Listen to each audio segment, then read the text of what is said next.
السلام علیکم ورحمۃ اللہ وبرکاتہ۔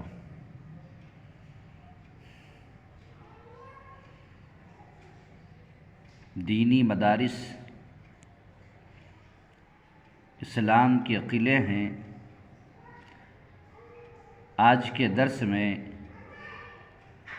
اسی موضوع کی مناسبت سے گفتگو ہوگی۔ مدارس اسلامیہ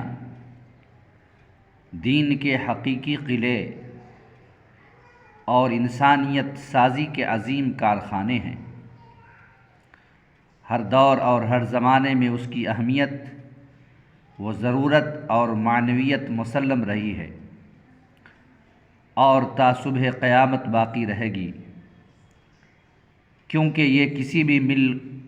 کسی بھی ملک و ملت کی قوت کا حقیقی سرچشمہ ہیں۔ اس کو مبلغ، داعی، امام، خطیب، مدرس، مرشد و ناصح، واعظ، مفتی اور ایماندار، امانت دار و فرض شناس حاکم، آفیسر، ڈاکٹر، انجینئر اور مورخ یہیں سے حاصل ہوتے ہیں۔ عام دینی مسائل میں رہنمائی سے لے کر دنیاوی معاملات کو ایماندارانہ برتنے کے لیے انہی مدارس اور اس کے فارغین کی ضرورت پڑتی ہے۔ قوم کی دینی رہنمائی اور قیادت و سیادت کا کام انہی کا مرہون منت ہے۔ اگر تعصب و عناد کی عینک ہٹا کر کھلی آنکھوں سے ان مدارس کی افادیت و ضروریت کو دیکھنے کی زحمت گوارا کی جائے تو ایماندارانہ و مخلصانہ اور غیر جانبدارانہ سیاست بھی مدارس کے روحانی مزاج سے ہم آہنگ ہوں گے۔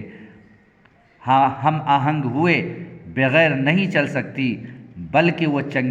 چنگیزی سیاست ہوگی اور اس میں لوٹ کھسوٹ، خود غرضی اور مفاد پرستی اور استحصال و استبداد کے علاوہ کچھ نہ ہوگا۔ جلال پادشاہی ہو کہ جمہوری تماشا ہو، جلال پادشاہی ہو کہ جمہوری تماشا ہو، جدا ہو دی سیاست سے تو رہ جاتی ہے چنگیزی۔ مدارس اسلامیہ سرچشمہ خیر و فلاح، منبع علم و عرفاں، گہوارِ سعادت و سیادت اور مداوائے زخمہائے انسانیت ہیں۔ یہ وہ عظیم دینی گہوارے ہیں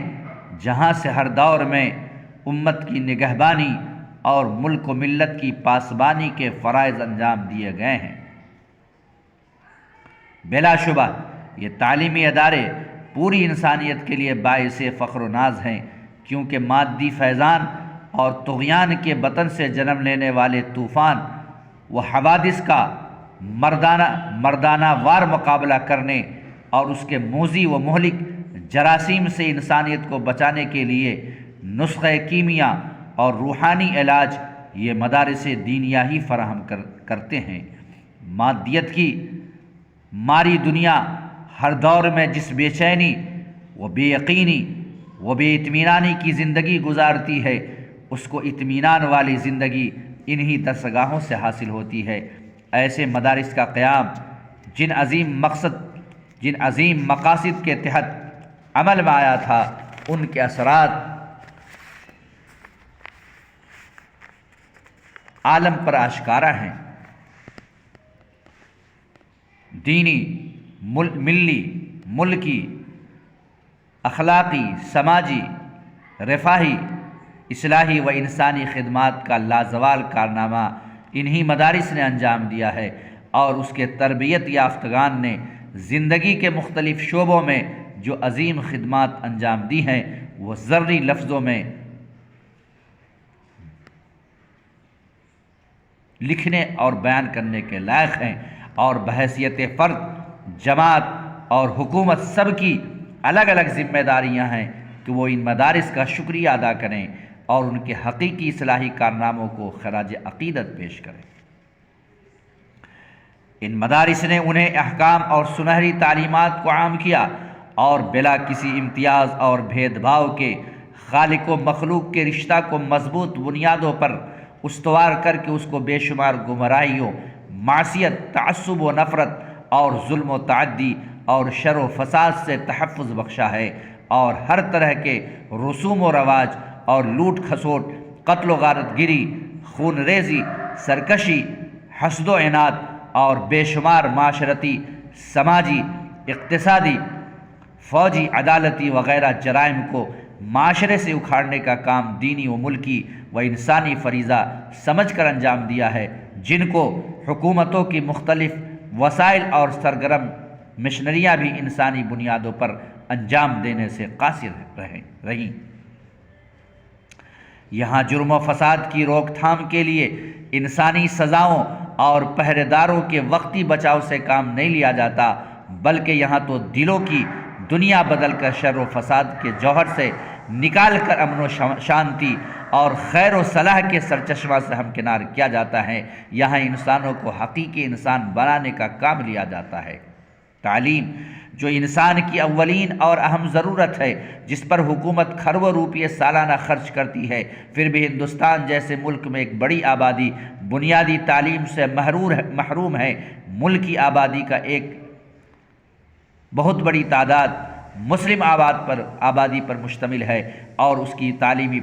پسماندگی بھی معروف و مسلم ہے۔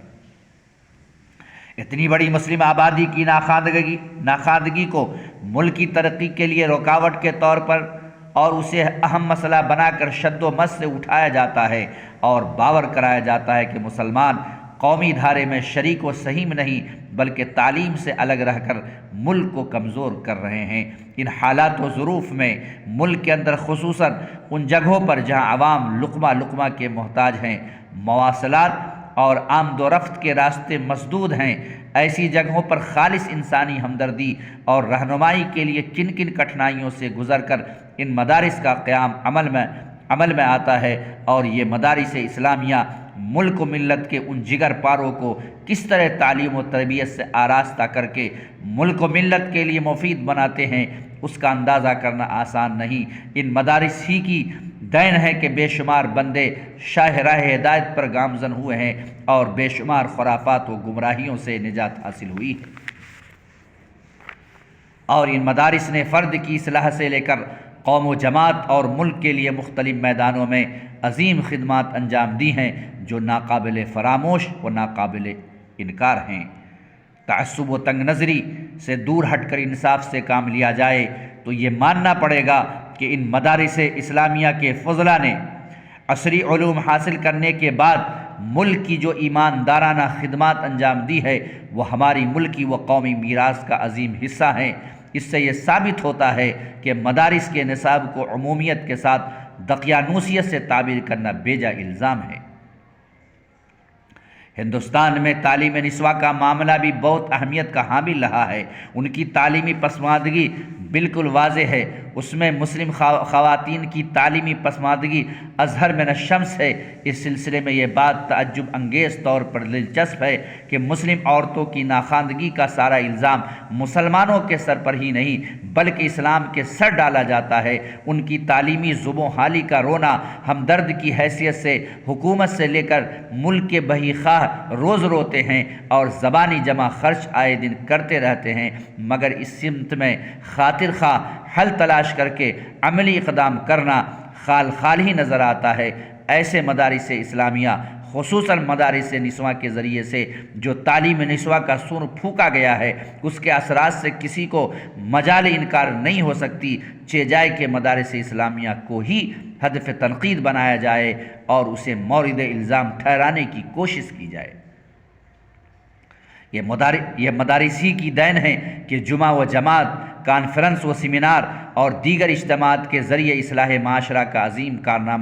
عظیم کام انجام پاتا ہے۔ عائلی، خاندانی اور معاشرتی مسائل اور نزاعات روز بروز پیدا ہوتے رہتے ہیں۔ ان کی اصلاح و سدھار اور رفع دفع اور اس کے خاتمہ اور فیصلہ کا کام ان مدارس کے ذریعے وسیع پیمانے پر ہوتا ہے، اور مسلمانوں کے ہر طرح کی انحطاط اور تنزل کے باوجود جو بھرم قائم ہے اس میں مدارس کے کردار کو کبھی نظر انداز نہیں کیا جا سکتا ہے، بلکہ بہت سے اخلاقی اور اصلاحی کام انہی کے مرہون منت ہیں۔ ان کا اعتراف تو کم از کم ہونا ہی چاہیے۔ قوم کے لاکھوں بچے یتیم و بے سہارا ہیں جو نان شبینہ کے محتاج ہیں۔ ان میں سے کچھ کی خبرگیری اور تعلیم و تربیت کا کام ممکنہ حد تک ان مدارس کے ذریعے ہی انجام دیا جاتا ہے، پھر بھی ہزاروں کی تعداد میں بچے اور بچیاں جن کا کوئی پرسان حال نہیں، جہاں وہ مظلومیت اور قسم پرسی کی زندگی گزار رہے ہیں، ان کا مستقبل تاریک تر ہوتا جا رہا ہے، بلکہ سماج دشمن، ملک دشمن اور ایمان و اخلاق دشمن افراد و اشخاص اور تحریکات کا شکار ہو کر ملک و قوم کو نقصان پہنچا رہے ہیں اور ملک کے لیے ناسور بنتے جا رہے ہیں۔ یہ معاشرے کا بوجھ ہے۔ ایسے میں ان مدارس کے ذریعے ان کی کفالت اور پھر تعلیم سے آراستہ کر کے ملک و ملت اور انسانیت کا خادم بنا دینے کا کام ملک و ملت کی عظیم خدمت ہے، جس کا احساس ہر محب قوم و انسانیت کو ہونا چاہیے۔ بدقسمتی سے عالمی سطح پر پرزور دہشت گردانہ پروپیگنڈے کا اثر اس قدر عام ہے کہ اب دین کے ان قلعوں اور خدمت انسانیت کے ان مراکز کو دہشت گردی کا اڈہ قرار دیا جا رہا ہے، اور یہ باور کرایا جا رہا ہے کہ ان مدارس میں فساد فی الارض کی تعلیم دی جاتی ہے، جبکہ ان مدارس میں انسان کو حقیقی انسان بنایا جاتا ہے۔ یہاں سب سے پہلے بسم اللہ الرحمن الرحیم یعنی میں شروع کرتا ہوں ہر کام کو اس اللہ کے نام سے جو دنیا و جہاں پر نہایت رحم کرنے والا اور بڑا مہربان ہے۔ الحمدللہ رب العالمین، وہ سارے جہاں کا پالنہار ہے، نہایت رحم کرنے والا اور انتہائی مہربان ہے۔ ارحموا من فی الارض یرحمکم من فی السماء، اہل زمین پر رحم کرو، آسمان والا تم پر رحم کرے گا۔ وما ارسلناک الا رحمۃ للعالمین، آپ کو سارے جہان کے لیے رحمت بنا کر بھیجا ہے۔ ہر جاندار کے ساتھ مہربانی اور اچھا برتاؤ کرنا باعث اجر و ثواب، اور صدقہ سے بلی کو باندھ کر بھوکا مار دینے پر جہنم کی وعید، اور پیاسے کتے کو پانی پلانے پر جنت کی خوشخبری سنائی جاتی ہے۔ یہاں یہ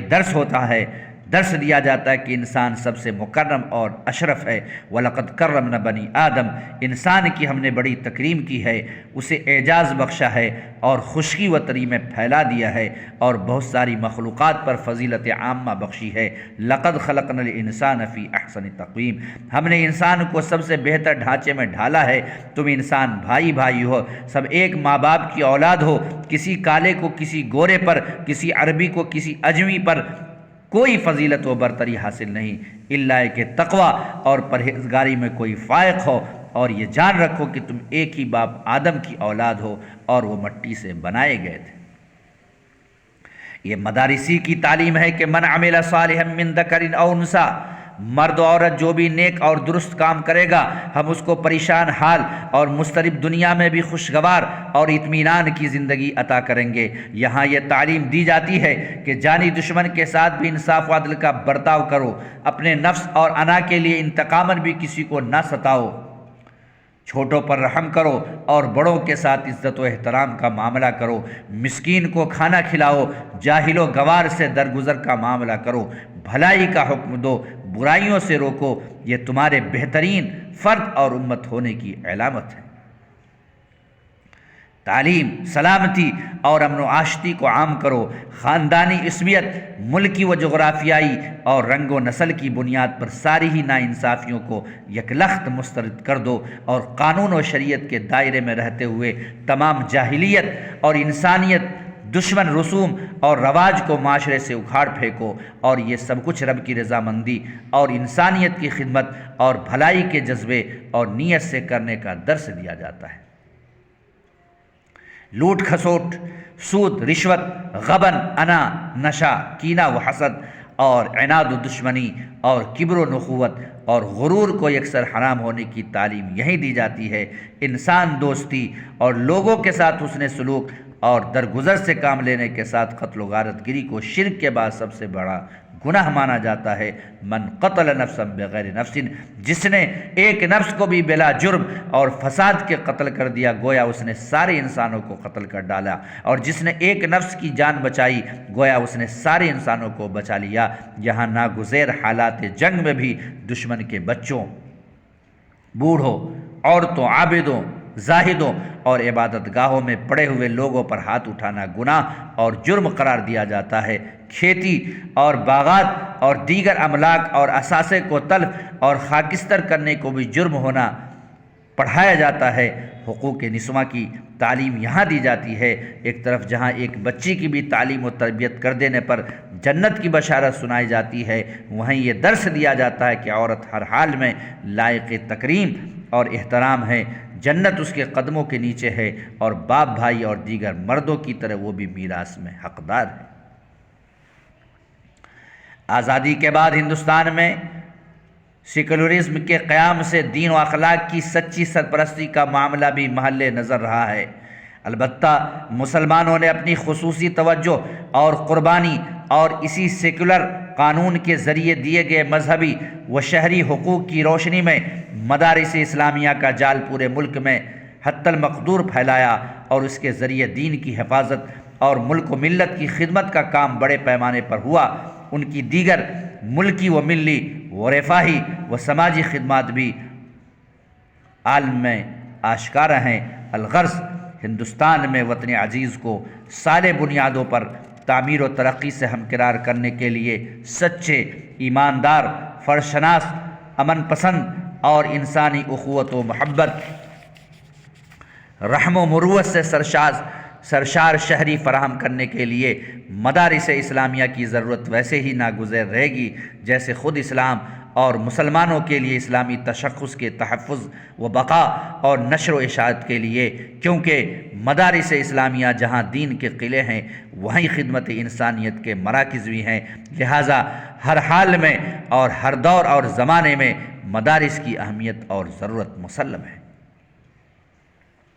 مدارس اسلامیہ کی اہمیت و ضرورت اور اس کے مثبت و مفید کردار پر کورونا کے دور میں متعدد مقالات و مضامین اور شذرات و نشرات قلم بند کیے گئے تھے۔ اس سے قبل بھی مدارس کے تعلق سے کچھ نہ کچھ لکھا جاتا رہا ہے، مگر 2006 عیسوی کے ابتدائی دور میں منظم طور پر یہی نہیں کہ متعدد اہم پروگرام منعقد کیے گئے، بلکہ ایک عظیم الشان سمپوزیم بھی منعقد کیا گیا تھا، جس میں ملک کی مقتدر شخصیات، سینکڑوں مدارس کے نمائندہ حضرات، مدارس کے ذمہ داران اور علماء کرام کے علاوہ خود مرکزی وزیر داخلہ، سابق وزیر اعظم اور بہت سی سیاسی و سماجی شخصیتوں نے شرکت کی تھی اور اظہار رائے و تبادلہ خیال کیا تھا، اور تقریباً سب نے اس کی شفافیت، اس کے عظیم، مثبت اور ملک و ملت اور انسانیت کی خدمت کے حوالے سے اس کے گراں قدر و لائق شکر و تعریف کردار کو بھی سراہا تھا۔ اس تاریخی موقع پر جہاں زبانی اور تقریری و تحریری بہت سی مفید اور اہمیت کی حامل باتیں ہوئی تھیں، وہاں مرکزی جمعیت اہل حدیث ہند نے مدارس اہل حدیث کے احیا پر مشتمل ایک ضخیم کتاب ہوم منسٹر کے حوالے کی تھی، اور انہی کے ہاتھوں اس کا اجرا بھی عمل میں آیا تھا۔ اس کتاب میں بہت سی بنیادی باتیں مقدمہ اور اس کے پیش لفظ میں لائی گئی تھی، جن سے بہت سی غلط فہمیاں جو مدارس کے تعلق سے پیدا کی جاتی ہے دور کرنے کی کوشش ہوئی تھی۔ اسی طرح اس کے نام، نصاب اور تاریخ اور ابتدا و ارتقاء کے مختلف مراحل کا تذکرہ بھی آیا تھا۔ آج نصاب تعلیم، مدارس پر جو گفتگو ہو رہی ہے اس پر بھی مستقل مقالات اس کتاب کے شروع میں منسلک کر دیے گئے تھے۔ اس کے بعض مباحث اور مقالات کو انگریزی کا جامہ پہنا کر اور عرض ناشر اور مقدمہ کے طور پر انگریزی زبان میں بھی شامل اشاعت کر دینے سے بہت سے مسائل انگریزی داں حضرات کے لیے آسان کر دیے گئے تھے، اور استفادہ کی صورت غیر اردو داں طبقہ کے لیے نکال لی گئی تھی، اور اسے دیکھ کر وزیر داخلہ نے بھی مدارس کی انسانی خدمات کو سراہا تھا۔ اس کتاب میں تقریباً 2000 مدارس و جامعات کا احصاء کیا گیا ہے۔ ہر مدرسہ کے سن تاسیس اور مؤسس و بانی سے لے کر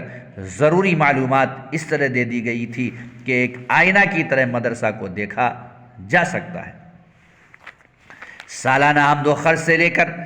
ذرائع آمدنی بھی خوبصورتی کے ساتھ درج کر دی گئی۔ ارباب مدارس نے کبھی بھی ان معلومات کو فراہم کرنے میں ادنا ہچکچاہٹ محسوس نہیں کی، اور ہم نے بھی اسے منوعاً تحقیق و دراسہ کے بعد شائع کر دیا تھا۔ اکثر مدارس کا جمعیت نے معائنہ کیا اور کرایا تھا۔ اس سلسلے میں ایک لطف بات یہ آئی کہ مدارس کے سلسلے میں جو بعض میڈیائی پروپیگنڈا کے نتیجے میں اور کچھ متعصب ذہن و دماغ کے لوگ اور کچھ بھولے بھالے افراد اپنی سادہ لوحی اور انجانے میں شکوک و شبہات پیدا کرتے ہیں، اس میں سے ایک بات یہ بھی ہے کہ اس میں کیا پڑھایا جاتا ہے اور کتنی قدامت پسندی برتی جاتی ہے۔ اس کے علاوہ اس کے دروخانہ اور پس دیوار درویشانے اور اندرون چہار دیواری کیا سرگرمیاں انجام پاتی ہے، یہ سب اندھیرے کی چیزیں ہیں جن سے شکوک جنم لے سکتے ہیں۔ ظاہر بات ہے کہ غور و خوض کی بنیاد پر اندیشوں کا روگ پال لینے اور بدگمانیوں کا جنم داتا بننے سے ان کو کون روک سکتا ہے۔ ہوم منسٹر کے علم میں یہ بات بھی لائی گئی کہ اکثر مدارس وال باؤنڈری سے عاری ہیں اور یہ کھلے میدان اور کھیتوں میں چند کچے پکے کمروں میں پھلتے ہیں، تو اس کی چہار دیواری کے اندر مشکوک سرگرمیوں کا شوشہ چھوڑنا کتنا مضحکہ خیز معلوم ہوتا ہے۔ الغرض اس وقت اپنی تاریخی خطاب میں وزیر داخلہ ہند نے صاف صاف اور بھاگ دہل کہا تھا کہ مدارس اسلامیہ خدمت انسانیت کے مراکز، مانوتا کے کیندر ہیں، دہشت گردی و آتنکواد کے اڈے نہیں ہیں۔ انہوں نے مدارس کی روحانی تعلیم کی زبردست تعریف کی تھی اور اس کی ضرورت و اہمیت کو مثالوں سے واضح فرمایا تھا۔ آج بھی مدارس کے سلسلے میں اگر کسی طرح کی غلط فہمی کسی کے دل میں پائی جاتی ہے تو صاف صاف بات کرنی چاہیے۔ مدارس کے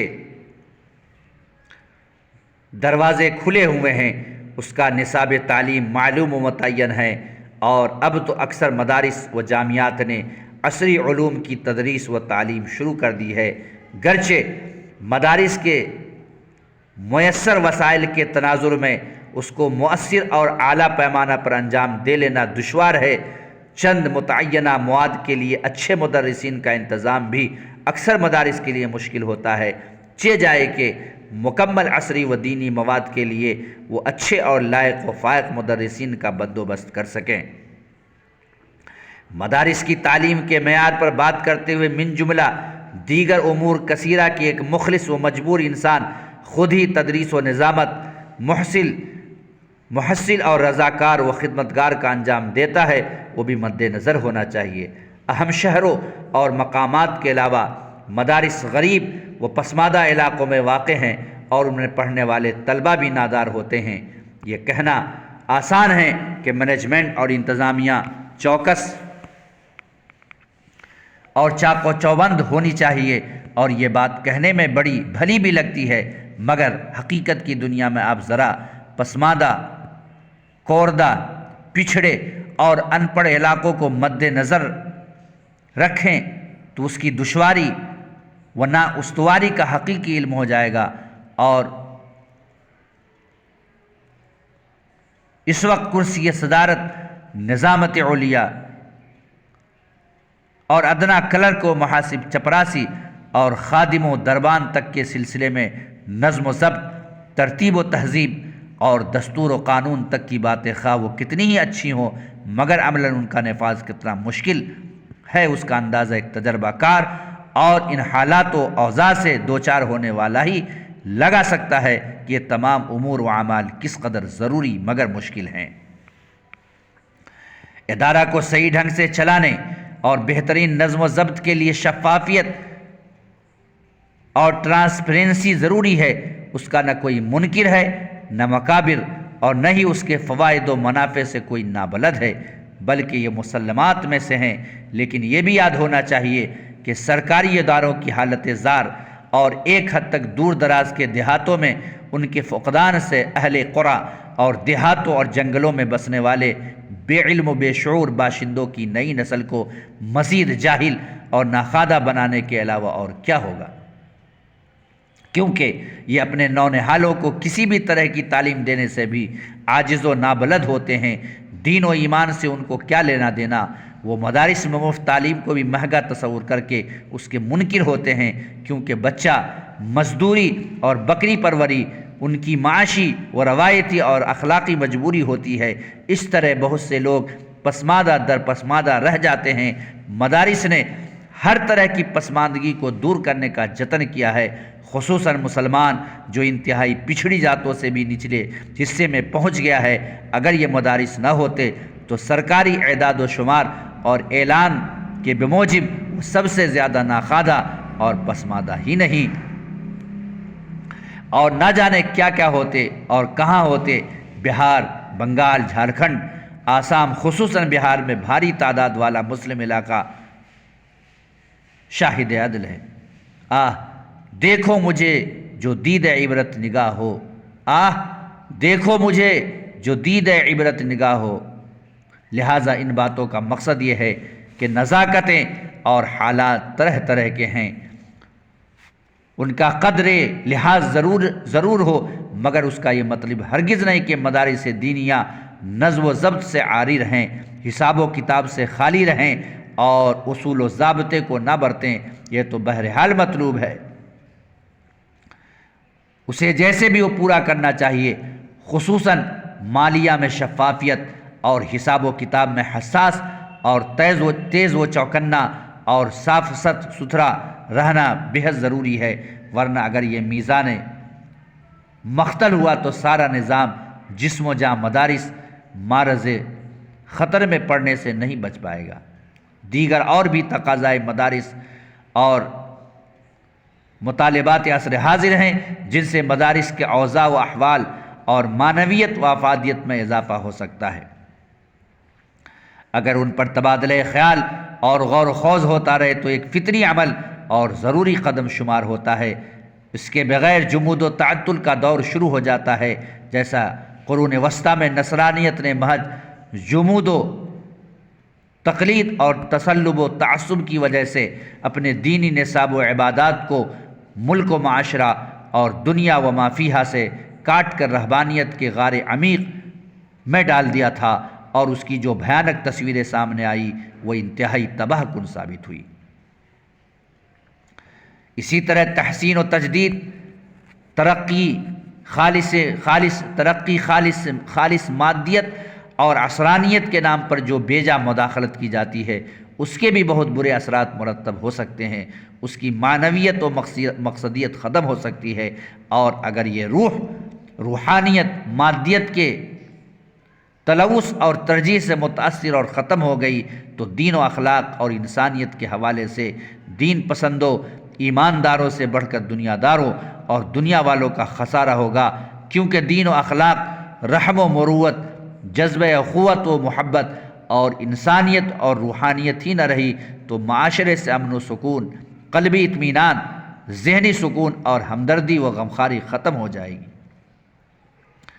اور انسان بے جان کی مشین بن کر رہ جائے گا۔ نہ اخلاق نہ مروت، بس ایک روٹین اور ریموٹ والی زندگی کا آخر حاصل ہی کیا ہے۔ لہٰذا افراط و تفریط سے بچتے ہوئے اپنے مدارس کے معاملات کو بھی لینا چاہیے۔ اس سلسلے میں حکومتوں کے سجھاؤ سے بھی استفادہ کی گنجائش رکھنی چاہیے، اور تازہ مدارس کے سروے کے لیے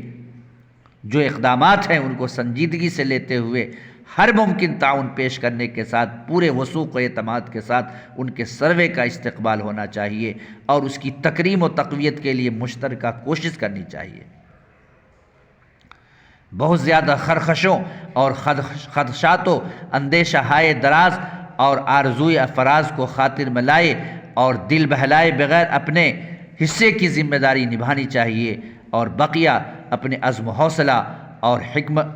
ہمت و حکمت کو مہمیز دیتے رہنے کے لیے ذہن و دماغ، فکر و عمل اور عقل و ایمان کا استحضار ہونا چاہیے، اور توفیق الہی کا خواستگار و طلبگار ہونا چاہیے۔ وَهُوَ نِعْمَ الْمَوْلَى وَنِعْمَ النَّصِيرُ۔ والسلام علیکم ورحمۃ اللہ وبرکاتہ۔